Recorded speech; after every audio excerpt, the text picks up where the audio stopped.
Atraksyon ngayon ang mini park sa isang barangay sa Batangas City na may mountain view at tanawin ng Kalakhang lungsod. Ating pasyalan sa report ni Paul Hernandez ng GMA Regional TV Balitang Southern Tagalog.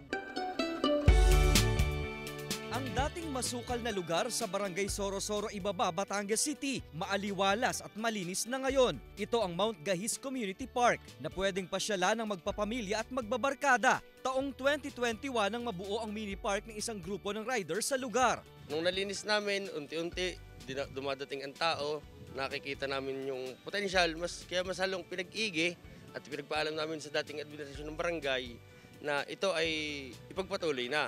Nasa 1,200 square meters ang lawak ng community park kung saan pwede mag-selfie-selfie, mag-unwind at picnic all-in-one with nature. Sariwang hangin, makaka-relax ka dito. Kaya ito ay aming i-develop na mapaayos.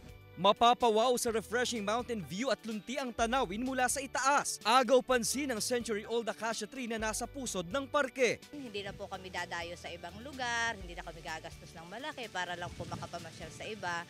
At saka isa pa po ay ito po ay may ipagmalaki namin talaga. Libreng mapapasyalan ang lugar, pero payo ng kinauukulan sa mga bibisita, panatilihin ang kalinisan sa community park.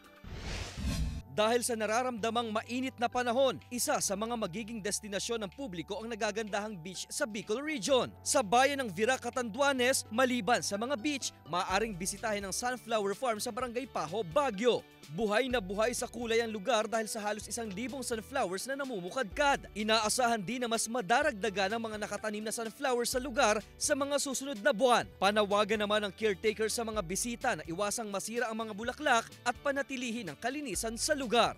Actually, yung lugar na to is maganda kasi tahimik po talaga eh. Buwan ng Abril o Mayo, sana mayroong bumisita rito kasi makukuha ng bulaklak na sunflower. Mula sa GMA Regional TV, Balitang Southern Tagalog, Paul Hernandez, nagbabalita para sa GMA Integrated News.